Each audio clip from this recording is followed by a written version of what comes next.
नमस्कार दोस्तों, मैं आज आपको संतोषी माता की कहानी सुनाऊंगी। एक समय की बात है, एक वृद्ध स्त्री के एक ही पुत्र था। विवाह के बाद बूढ़ी स्त्री अपनी सुशील बहू से घर का सारा कार्य करवाती थी, लेकिन ठीक से उसे भोजन भी नहीं देती थी। पुत्र यह सब देखकर चुप रहता था। बहू दिन भर खाना बनाती, कपड़े धोती, घर का सारा काम करने में ही उसका दिन बीत जाता था, लेकिन फिर भी सास का व्यवहार नहीं बदला। इसी समय बूढ़ी स्त्री का पुत्र काम के कारण परदेश चला गया। पुत्र के जाने के बाद सास का व्यवहार बहू के प्रति और भी क्रूर हो गया। एक बार बहू मंदिर गई तो उसने देखा कि बहुत सी स्त्रियां संतोषी माता का व्रत कर रही थी। बहू ने स्त्रियों से व्रत की जानकारी ली।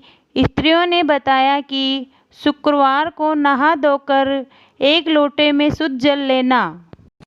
स्त्रियों ने बताया कि शुक्रवार को नहा धोकर एक लोटे में शुद्ध जल लेना, गुड़ चने का प्रसाद लेना, सच्चे मन से माँ का पूजन करना, खटाई भूल कर भी न खाना। व्रत का विधान सुन बहू उसी समय से व्रत करने लगी। बहू हर शुक्रवार माँ से प्रार्थना करती थी कि माँ, जब पति के दर्शन होंगे तब मैं अपने व्रत का उद्यापन करूँगी। एक रात संतोषी माँ ने उसके पति के स्वप्न में दर्शन देकर घर जाने का आदेश दिया, तो पति ने कहा, सेठ का सारा सामान अभी बिका नहीं है, रुपया भी नहीं आया। माँ की कृपा से अगले ही दिन सेठ का सारा सामान बिक गया, तो सेठ ने भी पति को घर जाने की इजाज़त दे दी। घर आकर पुत्र ने अपनी माँ और पत्नी के हाथ में काफ़ी रुपए रखे। पत्नी ने कहा, ये सब संतोषी माता की कृपा का फल है, मुझे अब उनका उद्यापन करना है। बहू ने सभी को न्योता दे उद्यापन की तैयारी की, लेकिन पड़ोसी की एक स्त्री बहू के सुख से ईर्ष्या करने लगी।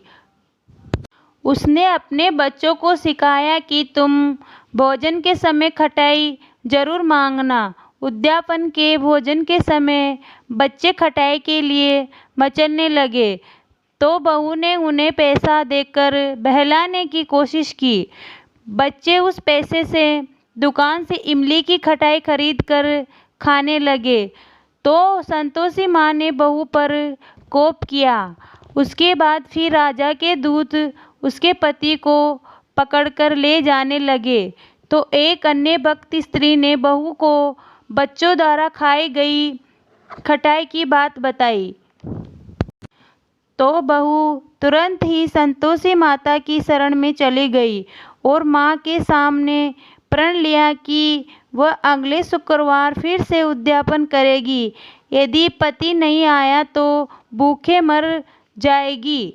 संकल्प के बाद मंदिर से बाहर निकली, तो सामने से पति आता दिखाई दिया। पति बोला, इतना धन कमाया है, इसलिए राजा ने कर के लिए बुलाया था, वह मैंने छुपा दिया।